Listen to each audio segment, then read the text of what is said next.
Hi, everyone. Welcome to another brand new episode of ESL Talk.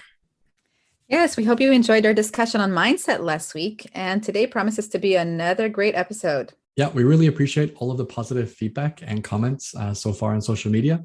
If you want to share your story with our community, please feel free to drop us a message or send us an email. So let's get down to business. Our topic today is all about business English and how you can start to specialize in this topic as an ESL professional. And our special guest today, Kate, joins us once again to discuss her experiences, her expertise in teaching business English, and how you can start to approach this market of students. Now, before we get to Kate, let me ask you a little bit about your business English experience, Daniel.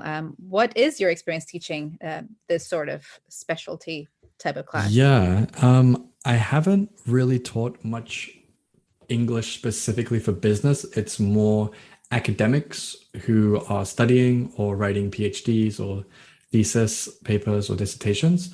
And it's Mm-hmm. more helping them with writing and speaking and presentation skills. So it's not necessarily a course that I've taught or specific business training. It's more kind of academic skills at a professional level.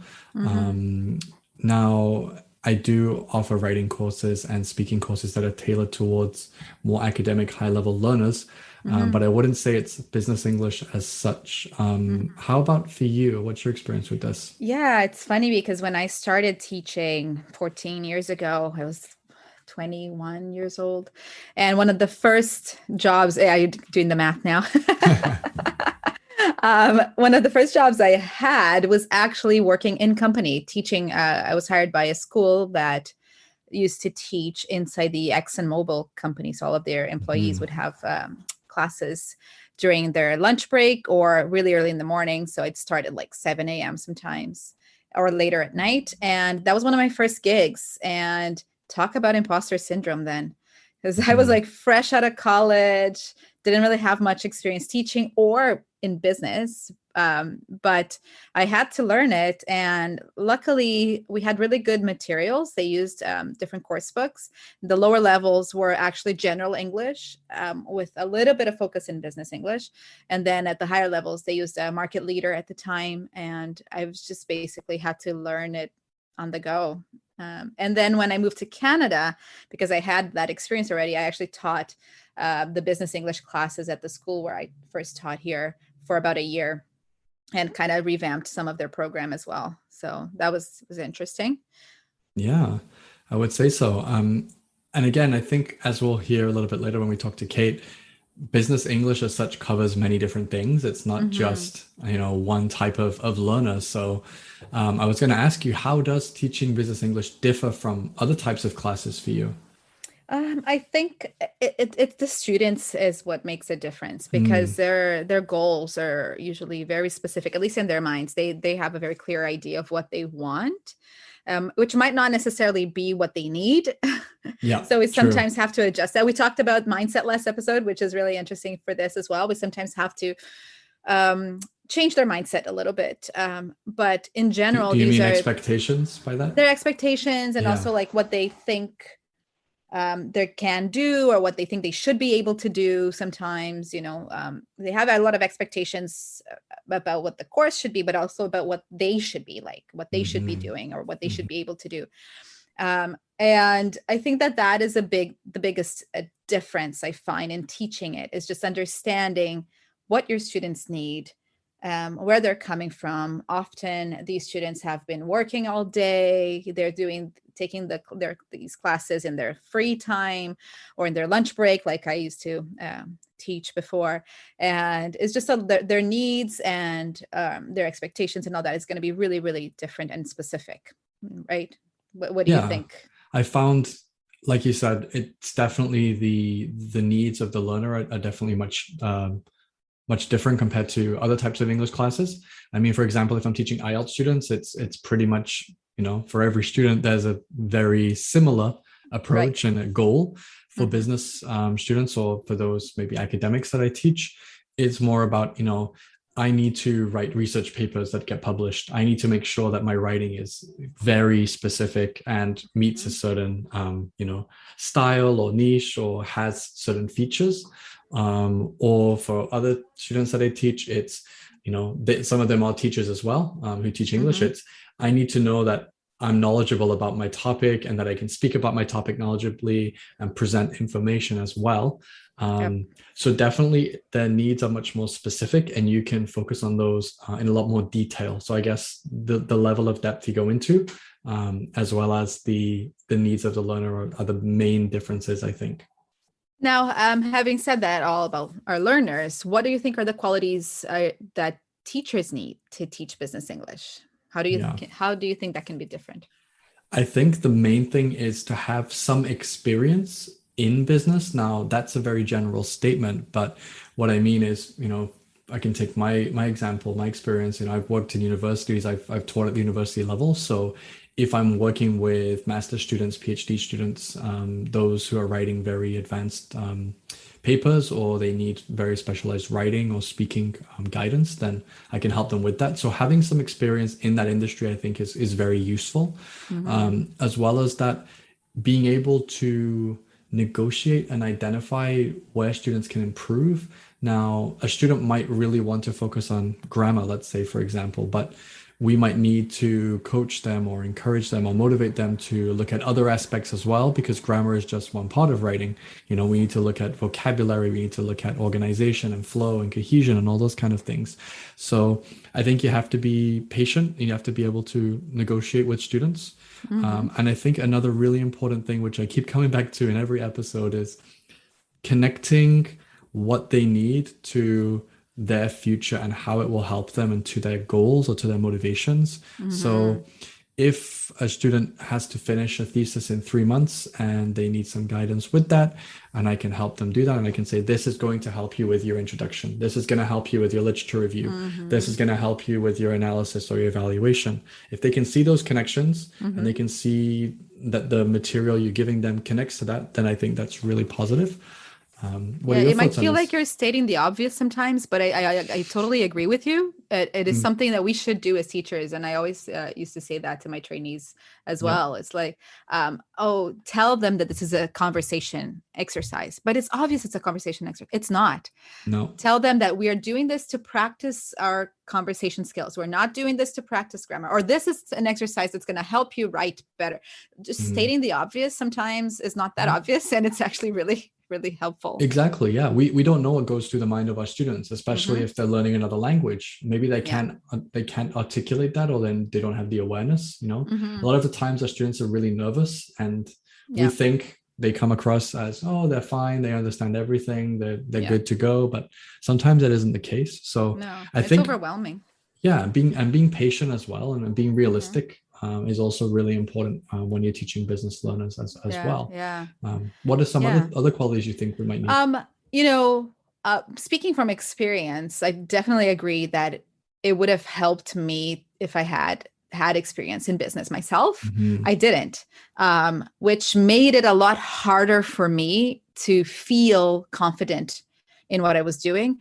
And it also made it a lot harder for me to fake that confidence and have my students believe in me. I I've never had an issue with the students second guessing me after I started speaking, because I always looked very young. And I was like, I kind of looked like I was playing in my mom's clothes, playing dress up, like wearing heels, and like I'm a business English teacher and all that. But once I started speaking and teaching, students immediately trusted me and like, okay, she knows what she's talking about. But internally, I was like, oh my God, right? Yeah, I'm yeah. faking it.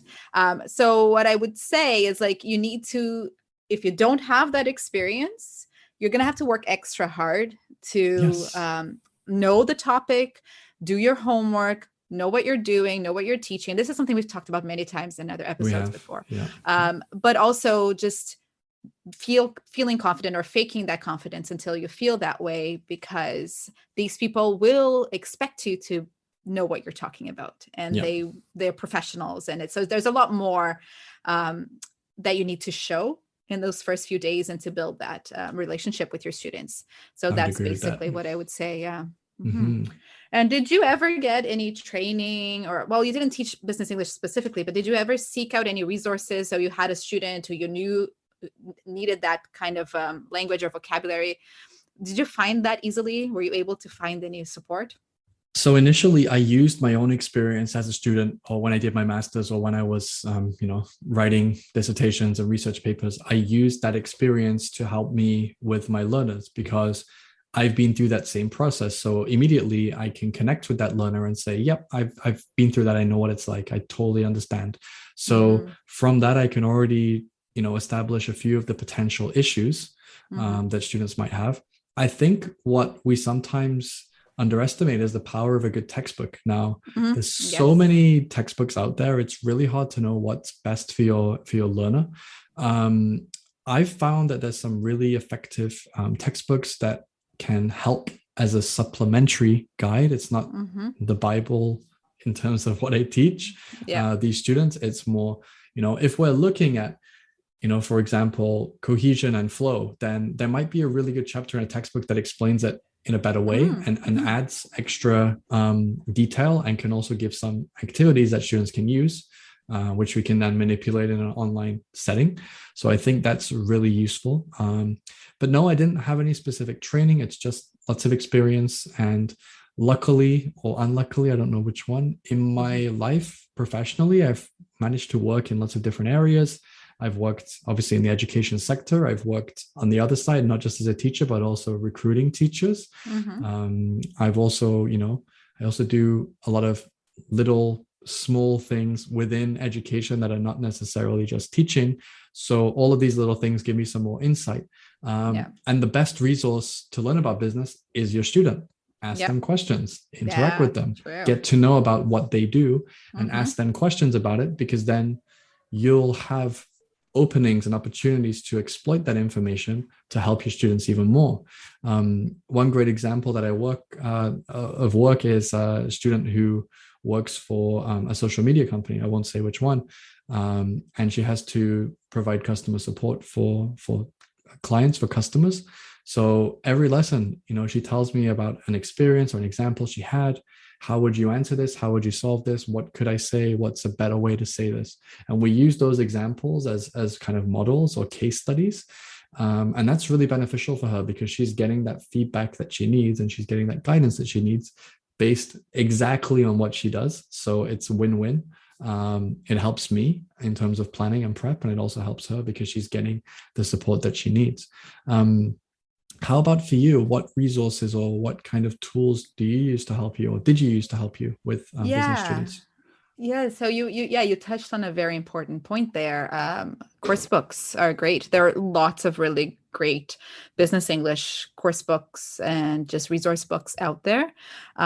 If you are able to start with something like that, I would definitely recommend it, because it kind of gives you an idea of what the topics are. And once you've taught with one business English material, like course book or whatever resource book, they're kind of all the same, just with slight variations on the topic. And it's the same thing for general English. You'll always have the grammar lesson on conditionals. You'll always have the grammar lesson on like the functions for giving advice, So there are those same kind of topics for business English that are repeated throughout. And if you can't get your hands on a course book, there are a couple of websites that I found helpful just for me to get an idea of a sense of the specific language that these students wanted or needed. So one of them is businessenglishresources.com. Not very creative there, but they have a lot of paid resources, but they do have a good chunk of their website that's free lesson plans, free idioms, worksheets, and things like that would really help teachers starting out.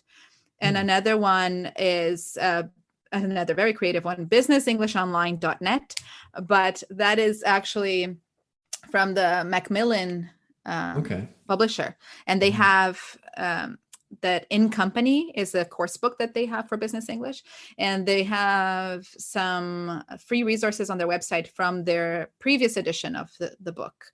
And those are downloadable. And again, you can get a sense of, divided by level, and you can get a sense of what the language is and stuff like that. So those two websites I would recommend for teachers starting out. But I totally agree that a good course book can go a long way. Yeah, I think so. Know how to adapt it. I've just talked about my area of this, which is quite limited. So What would you say are some of the popular services that business English students need? What are the kinds of things that they need to know or need to learn about? Because as I've said, I don't have a huge amount of experience with businesses and companies. Yeah, I'd say other than just like business specific vocabulary, which is the obvious thing, it's just I'd say it's really important to teach differences in tone, even more Hmm. so than for general English. Like how to have like how to use appropriate vocabulary, appropriate sentence structures, and because it's not just English that you can pick up on a TV show or a song and start using it in a meeting. So you have to like that difference in tone and levels of formality, I think, is something that's really important to touch on. And just functional language, I think it's a bit different from general English, where we work with tenses and things like that. In business, I find that function goes a long way, giving advice, making polite requests, and that type of applicable grammar. I Hmm. find it's all a lot more related to what they can do with the language. So you kind of think of what their day to day is like you said, when you talk to your student and you ask them what they did, what kind of situations they had, and all that, that can give you a sense of the kind of language they'll need. And it's usually things like that, like talking on the phone, making requests, Hmm. apologizing, Yes. asking for Sharing negative, suggestions. bad news is, I think, is a very Yeah, common one that I've worked on as well. exactly. And the proper tone for that, right? How do you say that in a Yeah, less yeah, blunt way? Hmm. exactly. Yeah, that's great. Yeah. And now, how do you think we can go about marketing or attracting this niche of students, business English Yeah, students? what I've heard and what I've seen and what so a little bit of research I've done on this has seemed to be that LinkedIn is a very powerful tool now. Hmm. And I know some of our previous guests as well who teach business English, they've said that what works for them is by having a really strong presence on LinkedIn, having a really professional profile and lots of recommendations on LinkedIn, and then Mm-hmm. reaching out to organizations and companies who might Yeah. benefit just to kind of get a foot in the door. We'll offer a free session, we'll offer free classes just so you can get a feel. And then once they're in there, because companies, obviously, some bigger companies will, have thousands of employees potentially that could be marketed to. So that's a really good approach that I think works well. Yeah. Another thing that I found as well is just word of mouth, which sounds so basic, it's as old as time, but if a company or a small organization has a good experience, people move around a lot in terms of work, they have lots of different jobs. If you can make a good impression on a small scale, then generally that can kind of spread out. And I've worked with students before who say, my wife, my husband works in this industry, or my children, or all the children that is are applying for this, or they want to work here. Can we get some classes? So I think those are good approaches. Yeah. Obviously, for you on social media with a pretty big presence, would that be a suitable place to attract these kinds of students, do you think? I think so, but you definitely need to tailor your material a bit more, your posts or your Hmm. content a bit Hmm. more to that niche. They're definitely there as well. And I have had students who did took my course or had classes with me and then went on to do a business English focused course. So they're the same group of people, same Hmm. audience. There's a lot of overlap. I don't market myself particularly for business, but I know a few teachers who do. Kate, our guest, is a good Yes. example of that, and she's Yes. built a huge following and has a very successful business just for business English and from Instagram. So yeah, I definitely think that that is a good way to go. Yeah, so on that note, we are going to now bring Kate into today's episode. She's going to share with us her experiences with business English and how you can maybe get started if that's something you want to look at for your own teaching.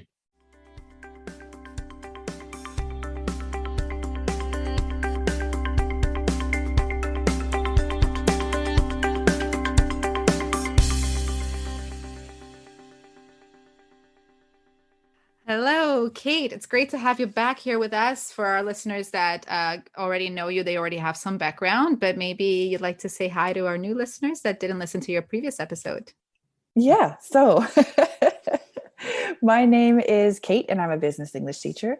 I've been teaching business English for the last 10 years. I've been teaching English as a whole for 13 years, but I focus primarily on business English for 10 years now. Wow. Wonderful. Yeah. I just wanted to And ask you, Kate, yeah. why did you start teaching business English specifically? Why did you decide to focus on that as a method of teaching or an area of teaching? I must say it's actually kind of accidental. When I left for Korea, I had a TESOL certificate with 60 hours training, and that was enough. But I also was not the primary teacher in the classroom, so I was allowed to be teaching children. When I moved to Germany in the beginning of 2012, that like you are not allowed into the classroom if you do not have that standard of educational training. So for me, the question was, okay, do I want to go back to school? Do I want to get trained in teaching young kids again, or go the more corporate route?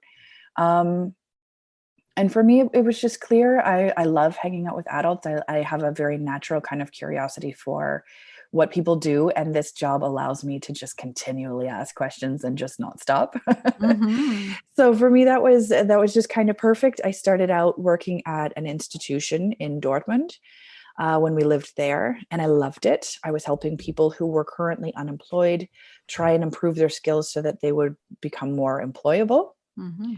And then when I moved to my newest town, where I've been living for the last 8 years now, there is no institutions in the area. It's all freelance. So again, I was pushed into freelance without really having a choice, Mm. which is kind of funny because I love it. And I'm so glad that I'm here. And now I'm helping other teachers with their freelance business. Yeah. Not the subject for today, but for the subject for our last chat. But it's just so funny that I didn't necessarily choose these things. These things were Mhm. kind of pushed onto me. And now I'm thankful for that. Yeah, Yeah, this seems to be a bit of a recurring theme with a lot of people I think we talk so. to. We just kind Yeah. of seem Yeah. to fall into these different areas of teaching, and Mhm. that's what we find that we enjoy. So yeah, it's great in some ways, but also a little bit scary that we all seem to have similar experiences. Yeah, that's true. But I feel like nobody would really choose not to have a paycheck. No one really Right. wants to work for themselves from the get-go. Mm-hmm. That in itself is scary. Mm-hmm. And not having support, not having, the resources, all of that stuff that comes with working with a team. Yeah. So I feel like you are just kind of pushed into it to a certain extent. And then at some point you're just like, hey, actually, this is kind of cool. Yeah. Yeah. So much. You start Yeah, to we see the advantages. Yeah. we talked a little about it off air before we started, and yeah, we're kind of realizing it's just something small. Like the first step is quite difficult, but once you make that first small step and try to go freelance or independent, I think the potential is huge, as Yeah. I'm sure you'll tell us all about a little bit later, Yeah. Kate. Yeah, and just to get more into that topic of business English, so just for our listeners that might just be starting out, what would you define as business English? What exactly is I teach business English? What does that mean? Yeah. This is actually the most commonly asked question for Mm-hmm. my page. Other than, I don't know about you guys, but on Instagram, you tend to get, how do I become fluent a Mm-hmm. lot? I Yep. consider my first and most commonly asked niched question, what's the difference between business English and normal English, the English Uh-huh. everybody else learns. And I mean, it's not it's almost like American English and British English. It's not like they're two totally separate worlds that are so far apart you have to choose one and not the other. I think the thing is, English is now the language of business. Mm-hmm. So you can work for a Finnish company in Germany with a Spanish boss and 3 Italian supervisors, and you'll all need English. Yeah. True. The thing is that in corporate English, there's definitely a higher level of how you describe things. So it's not necessarily about how you personally can describe your job or your project or all of those things. The problem becomes, if English is not my first language, I can use basic, normal, everyday English to describe my project and people will understand me. The problem begins when everyone else is talking and they're using the jargon, the language that is commonly used in our industry for, whatever, fill in the blank. If I can't keep up, that's when I start to feel like like like someone who's left out of the conversation. You have like throwbacks to being excluded in high school, and you just think to yourself, how, I'm a professional person. I know my job. I do my job well, yet I can't describe it well in English, and that's the problem. Absolutely. That makes total sense. Mhm. And are there specific fields or areas of work where you see business English being more effective or more useful in your experience? Yeah, anything in service, Mm. really. Like I know, for example, I moved to Germany 10 years ago, and then I started teaching for myself 8 years ago. And in that time, 8 years ago, since then, I've worked for the medical industry. I've worked for lawyers. I've worked for bosses and secretaries. I've worked in the fashion industry. I've worked for a photographer and two professional athletes. I've worked for companies that make big tools, like the kind that can pick up your house and really to another place. And I've worked for companies that make really tiny tools that have diamonds encrusted in them, because diamonds are the hardest substance known to man, and they make therefore the best grinders. It was a diamond encrusted grinder that they make specifically. And for me, I always find it funny. And this is actually like this was the beginning of our Business English Academy, which we'll definitely get into more of later if you guys would like. Yeah. But I always found it funny that I get the same questions. And the questions are, okay, now that you've corrected this sentence, how do I not make this mistake again in the future? Because for a lot of professionals, they just want to know how to make the right sentences. So in that way, it's just advanced level grammar, for example, or collocations and phrasal verbs and expressions that are used. That in that way, it's very much just an advanced level English. However, each specific industry will also have, like I said earlier, their jargon, their very specific industry specific words. Yeah. Now, that being said, I think the most commonly used everywhere is the service industry. It's the secretaries of the CEOs. High pressure to make sure that you do not fail in English, much more so than the CEOs themselves. CEOs are like, I don't care about the grammar, just let me talk. Whereas the secretaries are like, I need to make sure that this conditional sentence is perfect. Yeah. They write the emails and all that. Yeah. Exactly. Exactly. And they also feel like they're missing something in some way. And I feel like that is unfortunate, because a lot of the time they're incredibly intelligent people when they have a lot of plates spinning, I should say. Yeah. But there's that pressure, and that's the pressure to sound professional in how you would normally sound professional in your own language. So just to follow up on that, Kate, would you say that it's important for business English students, is it important for them to learn the process of how certain things happen? So for example, you said terminology. How do we get that from the short term or the working memory into the long term? Do you go into those elements? Do you cover those kinds of things in your classes? Okay. Yeah, that's a large part of what I do, is trying to explain why and then how you can not make that mistake again in the future. So like here, for example, I'm in Germany, obviously. I don't know if I've said Germany before, but I said Dortmund. So, I am in Germany. So one of the big struggles for German native speakers learning English, is that in German, there's only one present form and there isn't two. Daniel's like, yup. So there's no, they will often say, I'm driving my car to work every day. Overusing the present continuous. That's true. Instead of I drive to work every day. So when I start at a new company, no matter what level they are, I always start the same way. Like the first two lessons are the exact same. The first one is me introducing myself. I have, my spiel about who I am. I also do some of that in German so that people can see that my German is not perfect. And yet here I am, because I truly believe that, if anybody is trying to be perfect, you're only going to hold yourself back. The best way to improve is simply to talk.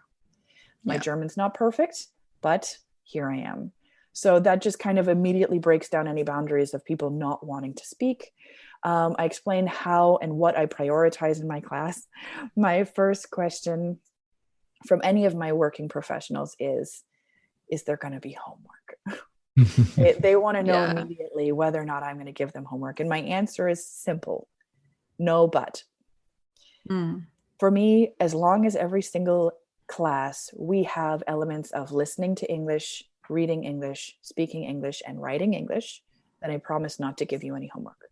Mm. And then I will also go to that next level because I have a lot of CEOs, a lot of managers, a lot of people who take business trips as my clients, my students. So, you know, there's going to be times when they come into class with their phone and their phone's going to ring and they cannot have to look at me. They shouldn't have to look at me and say, is this okay? Because this is their job. Of course it's okay. Do what you need to do. I'm not going to mark your name on my list and give you, you know, minus 10 points or things like this. All that school stuff is gone. I'm here to help you learn English for your job. That's it. Yeah. And also that there's going to be times when they're on business trips and they can't come in. So what do you do if there is? Because for me, you know, if you go more than 2 weeks without speaking, the speaking becomes harder. I learned that the hard way when I was studying German. I took a 5-month intensive course. It was 5 hours a day for 5 months from 9 until 1 o'clock, 8 until 1 o'clock in the afternoon, every single day for 5 months. And I got myself to almost a B2 level German. And then I went on holiday with my husband and young child. We went back to Canada for 2 weeks and I didn't speak German the entire time. And when I came back, it took me like a month to warm up again. And it just felt like I had, you know, I had taken this one step backwards that was giant. So I told myself since then that when and if I get to a place, you know, I use a lot of German here, so I don't have to try hard to speak German here in this world. Yet if I ever go back to Canada, I always bring, there's these like tiny little books that you can get. They're $1 at the grocery store and they're 4 or 5 pages long. They're very tiny and unassuming. They fit perfectly in a suitcase. So we've got like 45 of those things. I will take all 45, throw them in my daughter's suitcase. And instead of speaking English with her and reading her English books as I normally do, when we're on holiday, I read her German books. And then when I do that, I don't forget the German. And I come home and it's like, bam, right there. That's good. Yeah, that's a good like little tip for even for like English speakers and things. Absolutely. Like that. For English learners, I mean, reading kids' books is a huge way of seeing grammar how it's supposed to be seen, especially at a basic level. And actually, one step further than that, one of my tips or tricks of showing people the difference between I'm driving and I drive, as we were talking about earlier, is that there's something here in German. I don't know what the word is in English. It's called a Wimmelbuch. And the Wimmelbuch has like it's a very big page with a lot happening on it. If it's an image of a farm, there'll be sheep in the background. There's a tractor. There's a kid over here chasing a dog. There's a cat chasing a mouse. There's so much happening on these images that I'm like, okay, open up the book to the farm or to the firehouse or to the hospital. And I'm like, okay, this is every day. Every day he drives the tractor to the field. Every day the sheep come out and eat in the field. Every day they pull the vegetables from the thing. Now this is not every day. Now this is a window and this is happening now. She is driving the tractor. The sheep are eating on the field. The cat is chasing the mouse. In that way, people can kind of start to see that there's that slight difference between what happens every day and what happens right now. Right. So I actually use a lot of kids' books in my lessons with my adults. That's good. Yeah. I've seen these books actually. I think they're very popular in Europe. I think also in maybe Czech Republic, I think as well. I think I saw them there. They're quite popular. But that's a really cool story. And again, something that you wouldn't necessarily think of, but again, you're using that as a really positive tool for learning. Most of the time they laugh when I bring it in because most of these adults are 55-year-old and they know it. But they all enjoy it as well, I'm sure, right? Exactly. Please don't make me do this. Oh yeah. But by the end they love it and then it really helps, right? And then you're like, okay, and most of the time people are like, I could do this with my kids. That's a good tip. tip. I was going to ask you, I know we've talked about Germany, obviously, but are there any other, right now, especially, any particular areas, any particular markets where there's a big demand for business English other than Germany, which you've mentioned? Great question. Great question. Yeah, I guess to a certain extent, um, most of the people in our Business English Academy are coming from Brazil. Hmm. Hmm. Mm. Yeah, I've noticed that too, actually, through my online courses and all that. The majority of my students who enroll are from Brazil. Yeah. That's I have interesting. a Brazilian teacher in our team, and she Hmm. has said the statistic is like staggering. It's like 5% of adults in Brazil have a working knowledge or working use of English. So Mm. to a certain extent, I can see if they really are struggling to understand, and English is everywhere, Hmm. Hmm. then yeah, there's a huge market for growth there. I Yeah. Um, see. Yeah. mhm, That's good to know. I've mhm. noticed as well. I think not just Brazil, but also I think Colombia, Mexico, Peru, a lot of the Latin countries as well. There's definitely these days, I don't know what it is, which was the trigger, but there seems to be a lot more students that I'm seeing from those countries. Have you noticed the same? Yeah. Yeah. Yeah. I think I don't know why it does seem to be like expanding in bubbles. You don't get Hmm. Mm, one American and one Brazilian and one yeah. Argentinian and one Iranian in one day. You get like a giant bubble of all of them. So yeah, it's definitely very interesting. I wonder if I- that's related to also like our marketing strategies on social media, because again, we were talking about this off the air too, but algorithms, right?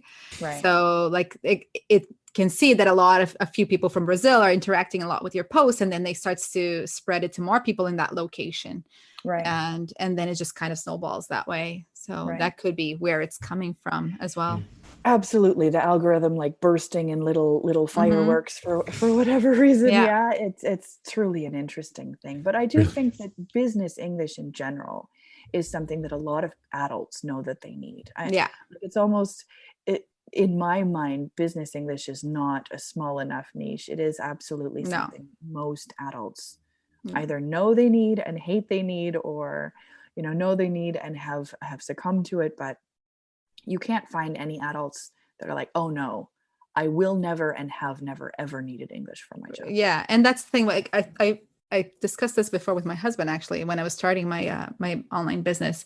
How like if you put almost like the brand Business English on it, it's almost like saying CrossFit. Like people immediately know what it is and Yeah, what they're getting into, and you attract a certain niche, but it's a huge niche, it is. Mm, like you said, It and is. but it's restricted enough that you can focus your content more. Mhm. But speaking of which, you do run a pretty successful online business English course. You mentioned your academy. What considerations did you have to make when you created it, like as an online course rather than face to face freelancing like you did before? Yeah, yeah. If I can give a little bit of the history, because I think that will actually help with understanding what it is that we Hmm. created. So when I first came over to Instagram, or I guess online, but it was primarily it still is primarily Instagram Hmm. on my social media marketing side. Um, so I basically, as I said earlier, I was in all these different industries, and they were all asking the same questions. So I had a very systematic way of how I start with new companies. And I would know, for example, okay, get to a certain level with these guys, and next week we're going to do much and many. I would make a little MM in my calendar, and I knew it, like MM part 1, 2, and 3.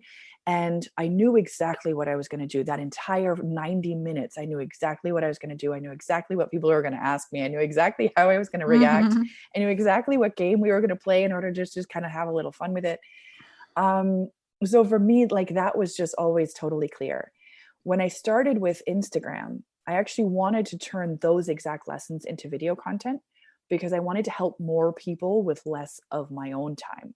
Hmm. So we created the very first course, which was the basics of grammar, the difference between I am eating versus I eat. But it didn't sell as much as I expected, knowing how important it is, knowing how Hmm. helpful the information is, how much it has helped my clients. I was surprised how much people weren't necessarily buying. Hmm. And then I kind of equated it later on in my life. I'm B2 level German. I know that there's room for growth. If somebody came at me with a German grammar course, I'd be like, I need that, but not yet. Yeah. It's like please Priorities. don't make me pay for this. Mm-hmm. I don't want this as much as you think I want this. Mm-hmm. So, like, while I know that this course is helpful, people aren't necessarily inspired by grammar. They don't see the value sometimes in it. They right? don't see the value. Yeah. And then we created the second course because we wanted it to be the next level. But the same thing, we were just kind of struggling to get buyers at that time. We did the much and money parts 1, 2, 3. We did the adjective orders. I call it OSAS comp, is opinion, size, age, shape, color, origin, material, purpose, OSAS comp. Mm-hmm. So I turned that into a lesson. I took all of this stuff, turned it into each individual lessons. And then in October of last year, we were only 1 year ago, which I cannot believe how much has changed in a year. October of last year, and this is being recorded on the 6th of October. Yeah. So October of last year, we got contacted by an Indian Fortune 500 company in India, I should say, that help the Fortune 500 companies. So if you call Tesla, Coca-Cola, Microsoft, any Fortune 500 companies and talk to their service agents, you might actually be talking to one of our students. So they asked us to create a practical skills course. They didn't necessarily want the grammar. They wanted how to write emails, how to answer the phone like a English speaking person, how to give bad news with respect, how to ask for clarification, how to be polite with certain cultures. Like it was a very much a how to menu list of what they needed. And then we had 15, I think, how to video lessons. Thought we should mix all this together, all of this with the grammar and the much and many, and how to do this and how to do that. And we created from that a 5-month program where you get either 2 or 3 videos per week. And then, so that is like a system that's running. And then there's also 2 live lessons per month. So they're getting us 6 times per month, but we're only there twice. And honestly, sometimes I think they're getting more value from the times where we're not there versus the times where we're there, where we're just kind of chatting and we're like interacting, we're having a nice time, but they're getting real value from those lessons beforehand. So that's the basis of the 5-month program, is basically taking all of the video content we've created and turning that into something that can take someone from where they currently are, where they're unsure of how to answer the phone, unsure of whether or not they're writing emails the correct way, to then confident in their skills of those things and the grammar that they need to use and the descriptive words and the blah, blah, blah. Nice. That is blah, blah, blah. That's okay. So in terms of teaching business English, I know you told us about your background, but if, let's say, for example, someone listening would like to maybe teach business English, or they think this could be a potential avenue for them, are there any courses or certifications that might help them or benefit them above and beyond the regular TEFL or TESOL certifications? If I'm honest, I don't actually, I've never heard of something. I've never been asked, have I done this thing in order to then qualify in certain companies? So to the best of my knowledge, at least here in Germany, there is not. Usually it is, I have 13 years experience, and that seems to be enough for people to then be confident enough in me. Yeah. That's an interesting point. Would it be useful to have a background in business, maybe a university or an MBA or something like that? Do you think that could benefit you with teaching? Absolutely. Absolutely. My background is in communications. Right. So, and people do ask that when I get there. So yes, having a university degree in communications and then 13 years experience in English, it does absolutely kind of fill in any blanks that might be missing for certification wise. I think, like I said, I've worked in the medical industry, but I don't know the difference, but I don't know, trying to pull out some of my Grey's Anatomy jargon. I wouldn't be able to be like, what kind of antibiotic is this? It would absolutely be helpful to have someone who's studied medicine or who specializes in medicine. And then has all of those words. And then, the teacher trainer part of me is like, then you can ask for so much more money, because when you are specific in that way, so niche down, you can absolutely ask for a little bit more money.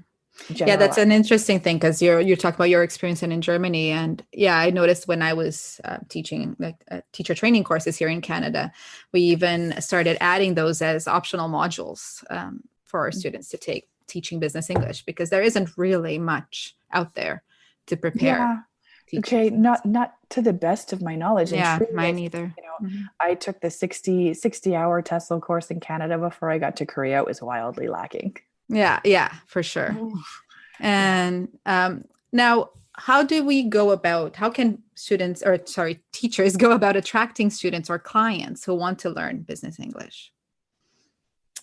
On social media marketing, you mean? Well, that's what you've done, right? I guess a lot of it's do you know organic, any other? but Yeah. Yeah. Do you think that that's the best way currently?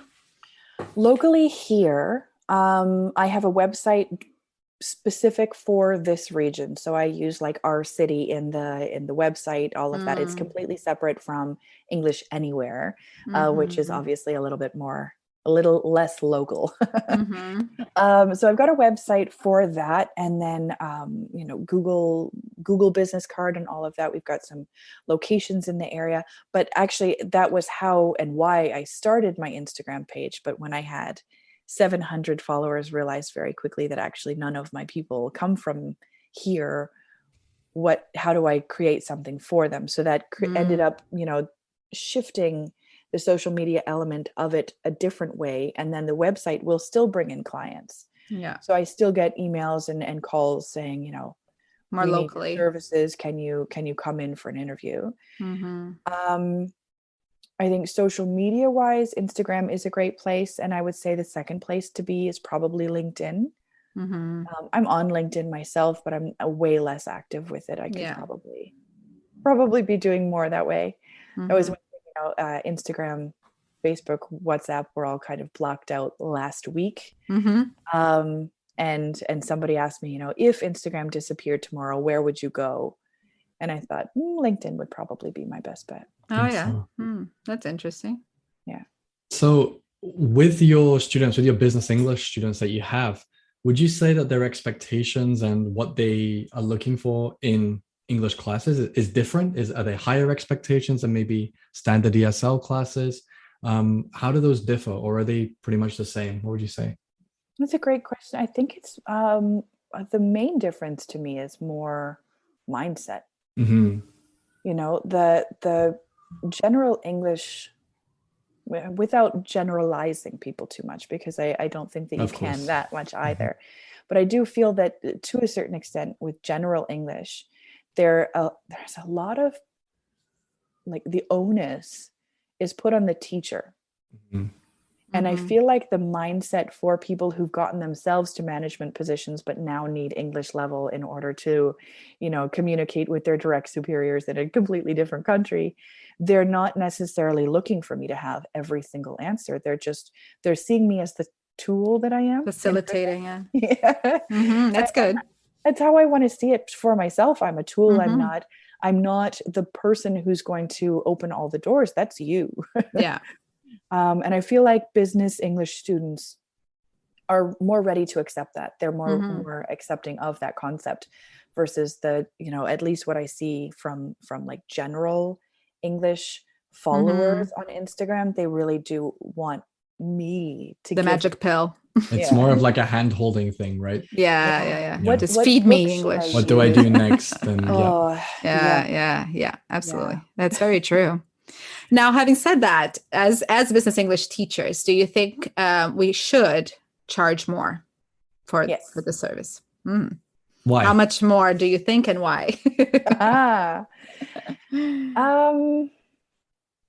I mean, it is just that much more specific. You're asking for a little bit more experience. You can't necessarily have somebody walk in on their very, very first day and do the same thing that someone can. And I don't mean to directly compare it to me, but 13 years experience or whatever, like the things that come with knowing more. What's the expression or the quote where it's like it takes $1 to know, no, it takes $1 to cut the wire in the bomb, and it takes $999 to know which wire to cut. You're paying me for my knowledge and my experience, and not necessarily, yeah. I guess that's true. If you think about a student looking for a general English teacher, they might not necessarily value the experience, the years of experience that teacher has as much. Right. Whereas if it's like, yeah, like you said, a CEO or somebody who's doing this for their career, they'll probably put a lot more focus on that, on how long have you been doing this and all that. So then with time, you can start to charge more and more and exactly build that way. That's a good point. Wonderful. Thank you so much, Kate, for sharing all your expertise and knowledge on business English. How can our listeners get in touch with you again, just in case they haven't yet listened to your first interview with us? Okay. If you're looking for me, please come over and find me on Instagram. Instagram is definitely the best way to chat with me and to get our daily micro learning posts and all of that. You can find me at english.anywhere.de_Kate. There's actually a full team of us. We've got Ian and Malika, Tembi. We've got quite a few different team members. I am Kate. That's great. Yeah. Thank you guys for having me. It's been so nice to see you again. I know. And thank you for we'll be in touch. my stories. Yeah, this is good. Thank you. Thanks for being available once again. Yeah, we appreciate it. Yeah. Yeah. All right. Thanks again, Kate, for joining us for another episode. I always learn a lot listening to you. Do feel free to follow Kate on social media for more pearls of wisdom. She does put a lot of content on there, and it's really entertaining and very valuable for you as a teacher. Absolutely. And remember to subscribe to receive the latest episodes each Wednesday. You can follow us on Instagram at ESL Talk Podcast or send us an email to esltalkpodcast@gmail.com. And you can join me on Instagram at Learning with Faye. Faye is Fey. Or I'm Daniel Teacher. Well, we do hope you'll join us again for next week's episode. Thanks for joining us today, everyone.